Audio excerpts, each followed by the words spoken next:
दास दासियों की भरमार है, किसी को भी आदेश दे सकती थी कि मेरे कन्हैया के लिए माखन तैयार करो, तुरंत ऑर्डर हुआ, माता जी आ गया।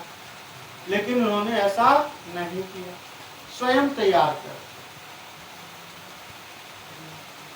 अपना वात्सल्य प्रदान करने हेतु, अपना स्नेह दिखाने हेतु, और इसे कर्तव्य का पालन करने के लिए कि मैंने जिस बच्चे को जन्म दिया है उस बच्चे के पालन पोषण, उसके सभी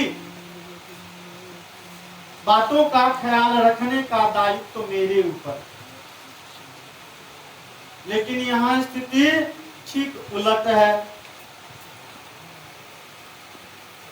बच्चा के जितने भी क्रियाकलाप हैं उसको करने के लिए सासू माँ नियुक्त रहती हैं। सासू माँ से नहीं बनी तो कोई नौकरानी आ गई।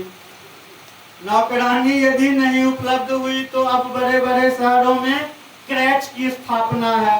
मनोविज्ञान की छात्र छात्राओं को अध्ययन के क्रम में बताया जाता है कि बालवाड़ी केंद्र हैं, क्रैच हैं, जहाँ पर बच्चों को गृह विज्ञान में भी है, क्रैच में रख दिया जाता है, बालवाड़ी में भर्ती करवा दिया जाता है। सरकारी कामकाज के दौरान अर्थ के पीछे लोग इतने भागने लगे हैं कि पति भी, यदि किसी को रेलवे में नौकरी हो जाए तो हम भी नौकरी उसी से करेंगे, उसी लड़की से जिसको रेलवे में नौकरी हुआ। बैंक में नौकरी है तो लड़की भी बैंक वाला ही चाहिए। रे बेवकूफ, दोनों को नौकरी रहेगा, बच्चे जन्म लेंगे, उसका पालन पोषण कौन करेगा? तो उसके लिए हो गया क्रैच, बालवाड़ी। तो यह संदेशा दिया गया। बहुत दुख की बात है कि जिन बच्चों को अपने माँ का स्नेह नहीं मिलेगा, अपने माँ का प्यार नहीं मिलेगा, वह बच्चा उस माँ के साथ पुनः कैसा व्यवहार करेगा?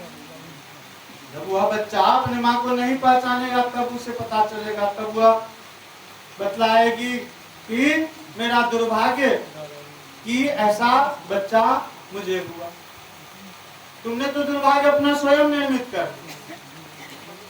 तो यशोदा माता के द्वारा यह संदेश दिया गया है कि माताओं का यह कर्तव्य है, दायित्व है कि वह अपने बच्चों के प्रति हमेशा उनके दायित्वों को पूरा करने में स्वयं तत्पर। तो यशोदा मैया माखन तैयार कर रही हैं, अपने हाथों से दही मंथन करती हैं और मन ही मन कन्हैया के बारे में ही सोच। क्या मालूम दर्शन जो हुआ था उस दर्शन के दृश्य को वो भूल नहीं रहे, मन ही मन सोच रही है कि कन्हैया ने तो मुझे बतला दिया कि मेरी दृष्टि कमजोर हो, फिर भी मुझे यकीन नहीं हो रहा, मुझे विश्वास नहीं हो रहा, हो न हो यह भगवान ही है।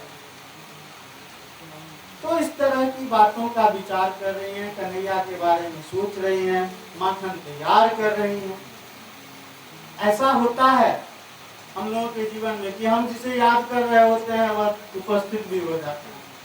कन्हैया के बारे में सोच रही हैं, कन्हैया कहीं खेलने गए हुए हैं, खेल रहे हैं, और माता यशोदा कन्हैया के बारे में ही सोच रहे हैं और कन्हैया के लिए ही माखन तैयार कर रहे हैं। इसी बीच कन्हैया का आगमन हो जाता है, उछलते कूदते कन्हैया आ जाते हैं और देखते हैं कि माता जी माखन तैयार करने में व्यस्त हैं। गुस्से में आकर के बोलते हैं कि माँ, मैं जब आता हूँ तुम्हें काम करते हुए देखता हूँ। दूध से दही तैयार करना, दूध को गर्म करना, मक्खन तैयार करना। तुम मुझे ये बताओ कि तुमको दूध पसंद है कि पुत्र पसंद है? तो जैसे ही दूध दूध शब्द का प्रयोग कन्हैया ने किया, यशोदा को याद आ गया, अरे बा, दूध तो चूल्हा पे रख करके आए गर्म होने के लिए, याद पड़ गया। झट से माखन को छोड़ तैयार कर रही थी, मटकी को छोड़ और दौड़ करके गई दूध देखने के लिए कि उबल करके गिरा कि जला, क्या स्थिति है दूध की। उधर माता यशोदा गई दूध देखने और इधर कन्हैया लगे मक्खन को देखने। कुछ खाने लगे, बांटने लगे, मटकी को फोड़ दिए, बंदरों को खिलाने लगे। ब्रज में बंदरों की भी भरमार है। मेरा सौभाग्य अभी नहीं हो पाया है, सुनते हैं टेलीविजन में देखते हैं, हमारी ढेर सारी माताएं वहाँ गई हैं, भाई साहब लोगों को सौभाग्य मिला है, तो वहाँ बंदरों की भरमार है। कन्हैया बंदरों को माखन फेंक फेंक करके खिला रहे हैं।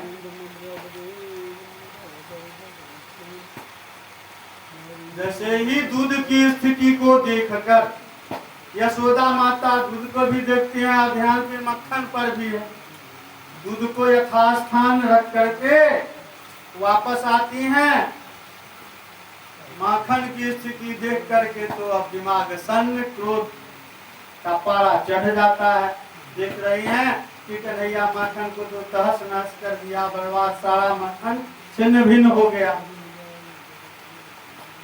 तो नष्ट करते हुए, माखन को नष्ट करते हुए देखकर यशोदा माता कन्हैया को पकड़ने के लिए दौड़ती है।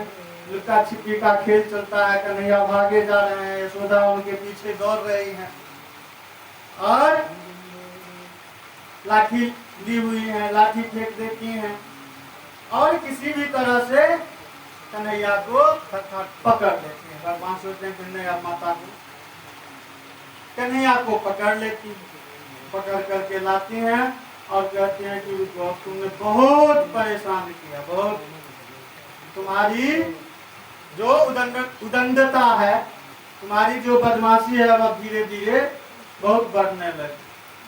आज तुम्हें कुछ मैं सजा दे करके ही रहूंगी।